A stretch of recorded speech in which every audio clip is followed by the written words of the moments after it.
ಬಗ್ಗೆ supreme court ಇಡಿಗೆ ತಪ್ಪರಾಕಿ ಹಾಕಿರುವಂಥದ್ದು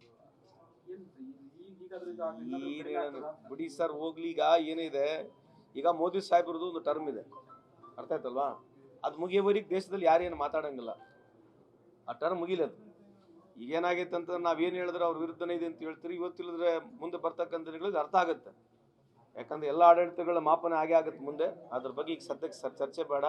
ಇಡಿ ಬಗ್ಗೆ ಸಮರ್ಪಕವಾಗಿ ಸುಪ್ರೀಂ ಕೋರ್ಟ್ ಭಾಳ ಸರಿಯಲ್ಲ. ಇದು ಗವರ್ನರ್ ಯಾವ ರೀತಿ ಬಿಹೇವ್ ಮಾಡ್ತಾ ಇದ್ದಾರೆ, ಗವರ್ನರ್ ಏನು ಮಾಡ್ತಾ ಇದ್ದಾರೆ, ಯಾವ ರಾಜ್ಯಗಳಲ್ಲಿ ಏನು ಮಾಡ್ತಾ ಇದ್ದಾರೆ ಅಂತ ಸುಪ್ರೀಂ ಕೋರ್ಟ್ ಹೇಳಿದೆ. ಇಡಿ ಯಾವ ರೀತಿ ನಡೆಸ್ತದೆ ಅಂತ ಸುಪ್ರೀಂ ಕೋರ್ಟ್ ಪದೇ ಪದೇ ಹೇಳ್ತಾ ಇದೆ. ಸೊ ಅದ್ರ ಬಗ್ಗೆ ಈಗೇನು ಚರ್ಚೆ ಮಾಡೋದು ಹೇಳಿ? ಮೂಡಾ ಕೇಸ್ ಅಂದ್ಬಿಟ್ಟಂಗೆ ಸುಪ್ರೀಂ ಕೋರ್ಟ್ ರಿಲ್ಯಾಕ್ಸ್ ಕೊಟ್ಟಿದೆ ಸರ್ ಸಿಎಂ ಪತ್ನಿ. ಅದೇ ಹೇಳಿದ್ದೆ, ಅದೇ ಹೇಳಿದ್ನಲ್ಲ ಈಗ ಅಲ್ಲಿವರೆಗೆ ಅದೇ ಹೇಳ್ತಿರೋದು. ಇದರಲ್ಲಿ ನೀವು ರಾಜಕೀಯಕ್ಕಾಗಿ ಇಡಿ ಬೆಳೆಸ್ತಾ ಇದ್ದೀರಿ ಅಂತ ಹೇಳಿ ಸುಪ್ರೀಂ ಕೋರ್ಟ್ ಇದು ಈ ವಿಷಯದಲ್ಲ, ಎಲ್ಲ ವಿಷಯದಲ್ಲಿ ಹೇಳಿದೆ. ನಮಗಿಲ್ಲಿ ಗುರ್ತಾಗಲ್ಲ, ಇದರಲ್ಲಿ ಜಾಸ್ತಿ ತೋರಿಸಲ್ಲ. ಯಾವುದೇ ಕೇಂದ್ರ ಸರ್ಕಾರ ವಿರುದ್ಧವಾಗಿರ್ತಕ್ಕಂಥದ್ದನ್ನು ಜಾಸ್ತಿ ಬೆಳಕಿಗೆ ಬರೋದಿಲ್ಲ ಈ ದೇಶದಲ್ಲಿ. ಯಾವುದೇ ನೆಗೆಟಿವ್ ಇದ್ದರೆ ದೇಶದಲ್ಲಿ ಬೆಳಕಿಗೆ ಬರೋದಿಲ್ಲ. ಅದಕ್ಕಾಗಿ 11 ವರ್ಷ ಏನಾಯ್ತು ಅಂದರೆ ಈ ದೇಶದಲ್ಲಿ ಎಲ್ಲರೂ ಸುಖವಾಗಿದ್ದಾರೆ, ಎಲ್ಲರ ಮನೆ ಬಂಗಾರ ತಟ್ಟಿ ಐತೆ, ಎಲ್ಲ ಹುಡುಗರಿಗೆ ಕೆಲಸ ಸಿಕ್ಬಿಟ್ಟೈತೆ, ರೈತರು ಆರಾಮಿದ್ದಾರೆ. ಈ ದೇಶದಲ್ಲಿ ಯಾರಿಗೂ ಕಷ್ಟ ಸುಖನೇ ಇಲ್ಲ. ಏನು BJP ಹೇಳೋದಂದ್ರೆ ಈ ದೇಶದಲ್ಲಿ ಯಾರಿಗೂ ಕಷ್ಟ ಸುಖ ಇಲ್ಲ, ಎಲ್ಲರೂ ಸುಖವಾಗಿದ್ದೀವಿ, ಎಲ್ಲ ಯುವಕರಿಗೆ ಕೆಲಸ ಇದೆ, ರೈತರು ಅನುಕೂಲ ಆಗಿದ್ದಾರೆ.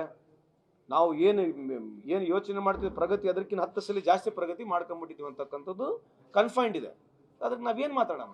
ಇದ್ರ ಬಗ್ಗೆ ಹೋರಾಟ ಮಾಡೋರು ತಾವೇ ಸುಮ್ಮನೆ ಕೂತಿದ್ರು ಸರ್. ಅಲ್ಲ, ಹೋರಾಟ ಯಾರು ಮಾಡ್ತಿಲ್ರಿ? ನಮಗಾದಂಥ ಲಿಮಿಟೇಷನ್ಸ್ ನಾವು ಮಾಡ್ತೀವಲ್ಲ, ಅದೇ ಹೇಳ್ತೀವಲ್ಲ. ನಾವು ಇವತ್ತಿಗೂ ನಾವು ಕೇಳ್ತಕ್ಕಂಥದ್ದು, ನೀವು ಸಾಯಂಕಾಲ ಇಡೀ ಎಲ್ಲ TV all over India TV ನಡೀತಕ್ಕಂಥ ನ್ಯಾಷನಲ್ ಚಾನಲ್ಗಳು ಏನು ಚರ್ಚೆ ಇದೆ, ಯಾವ ಚರ್ಚೆ ಆಗ್ತವೆ ನೀವೇ ನೋಡ್ರಲ್ಲ. ಚರ್ಚೆ ಆಗೋದು ಒಂದು ಸೈಡ್ ಚರ್ಚೆ ಅದಾವೆ ಅದರಲ್ಲಿ, ಅದ್ರಾಗೆ ಎಳ್ಳೆ ಮಾತೇ ಇಲ್ಲಲ್ಲ.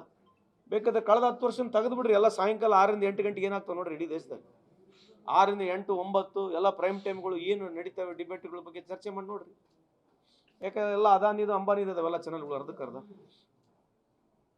ನ್ಯಾಷನಲ್ ಮೀಡಿಯಾದಲ್ಲೆಲ್ಲ ಇದೇ ರೀತಿ ಇರ್ತಕ್ಕಂಥ ವಾತಾವರಣ ಇದೆ, ಅದ್ರಿಗೆ ಸುಳ್ಳೇನಿದೆ? ಟ್ರಂಪ್ ಹೇಳಿಕೆ ಇನ್ನೂ ಕೂಡ ಪ್ರತಿಕ್ರಿಯೆ ಆಗ್ತದೆ. ನಮ್ಮನ್ನು ಕೇಳಿದ್ರೆ ಹೆಂಗಿರು, BJP ಅವ್ರಿಗೆ ಕೇಳ್ರಿ, ಪ್ರಹ್ಲಾದ್ ಜೋಶಿ ಅವ್ರು ಬರ್ತಾರ, ಅವ್ರನ್ನ ಕೇಳ್ರಿ. ಇಲ್ಲಿ ಬಂದು ಅಗಲಾಲ ಬಂದು ಸಿದ್ದರಾಮಯ್ಯ ಅವ್ರ ವಿರುದ್ಧ ನಮ್ಮ ವಿರುದ್ಧ ಹೇಳೋಗ್ತಾರಲ್ಲ, ಇದ್ರ ಯಾರು? ಮತ್ತೆ ಅವ್ರು ಏನು ಕೇಂದ್ರ ಸಚಿವರಲ್ಲೇನು? ಯಾವುದು ಕೇಂದ್ರ ಸಚಿವರು ಒಬ್ರು ಉತ್ತರ ಕೊಡೋದು ಬೇಡ ಇದ್ರ ಬಗ್ಗೆ. ಅದು ರಾಹುಲ್ ಗಾಂಧಿ ಕೇಳಿದ್ರೆ ಸುಮ್ಮನೆ ಮುಗ್ಗ ಅವ್ರ ಮೇಲೆ ಬೀಳೋದು, ಅಷ್ಟು ಬಿಟ್ಟರೆ ನೀನಿದೆ. ಇನ್ನಾದ್ರೂ ಆಯ್ತು ಈ ದೇಶದ ಪ್ರಧಾನಮಂತ್ರಿ ಒಂದು ಪ್ರೆಸ್ ಮೀಟ್ ಮಾಡಕ್ಕೆ ಹೇಳ್ರಿ, ಓಲ್ ಎತ್ಲಾಗ 11 ವರ್ಷ ಆಯ್ತು, ಒಂದು ಪ್ರೆಸ್ ಮೀಟ್ ಮಾಡಕ್ಕೆ ಹೇಳ್ರಿ. ಯಾಕೆ ಮಾಡಬಾರ್ದು? ಡೆವಲಪ್ಮೆಂಟ್ ವಿಷಯಗಳು ಚರ್ಚೆ ಆಗ್ತಿಲ್ಲ ಸರ್. ಅಲ್ರಿ, ಅವ್ರಿಗೆ ಬಂದು ಪ್ರೆಸ್ ಮೀಟ್ ಮಾಡಕ್ಕೆ ಹೇಳ್ರಿ ಪ್ರಧಾನಮಂತ್ರಿ ಅವ್ರಿಗೆ. ಪ್ರಧಾನಮಂತ್ರಿ ಅವ್ರು ಹೇಳಿಲ್ಲ ಈ ವರ್ಷ 11 ವರ್ಷ ಏನು ಮಾಡಿದಾರೆ ಅಂತ ಅವ್ರ ಬಾಯಲ್ಲಿ ಕೇಳ್ಬೇಕಲ್ಲ. ನಾವು ಬರೀ ಭಾಷಣ ಮಾಡಿಬಿಟ್ರೆ ಆಯ್ತಾ? ಈ ಪೆಹಲ್ಗಾಮ್ ಆಯಿತು, ಪೆಹಲ್ಗಾಮ್ ಆದಮೇಲೆ ಒಂದು 8-10 ಫಾರಿನ್ ಟೂರ್ ಆಯಿತು, ಫಾರಿನ್ ಟೂರ್ ಆದಮೇಲೆ ಇಲ್ಲಿವರೆಗೆ ಬರೀ BR ಎಲೆಕ್ಷನ್ನು. ಪೆಹಲ್ಗಾಮ್ ಆಯಿತು, ಪೆಹಲ್ಗಾಮ್ನಿಂದಮೇಲೆ BR ಎಲೆಕ್ಷನ್ನು, ಒಂದು 8-10 ಟೂರ್ ಫಾರಿನ್ ಟೂರ್. ಎಲ್ಲೈತೆ ಪ್ರಧಾನಮಂತ್ರಿ? ಎಲ್ಲದಾರೆ? ಮನ್ ಕಿ ಬಾತು ಟಿವಿಯಾಗ ನೋಡ್ಬೇಕು. ಏನು ನಡೀತಾ ಇದೆ ಏನು ದೇಶದಲ್ಲಿ ಎಲ್ಲ ನಮಗೆ ಪ್ರೈಮ್ ಟೈಮ್ನಲ್ಲೇ ಗೊತ್ತಾಗೋದು. ಯಾವ ಕ್ಯಾಬಿನೆಟ್ ಸಬ್ ಕಮಿಟಿ ಮೀಟಿಂಗ್ ಇರೋಂಗಿಲ್ಲ, ಯಾರು ಮಿನಿಸ್ಟ್ರುಗಳು ಬಂದು ಅವ್ರ ಇಲಾಖೆಯಲ್ಲಿ ಏನಾಗಿದೆ ಅಂತ ಇವತ್ತುವರೆಗೆ ಹೇಳಿಲ್ಲ.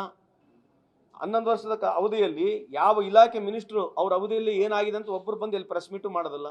ಎಲ್ಲ ಪ್ರೈಮ್ ಟೈಮ್ನಲ್ಲೇ ತಿಳ್ಕೊಬೇಕು ನಾವು. ವಾಟ್ಸಪ್ಪು, ಫೇಸ್ಬುಕ್ಕು ಪ್ರೈಮ್ ಟೈಮ್ನಲ್ಲೇ ತಿಳ್ಕೊಬೇಕು.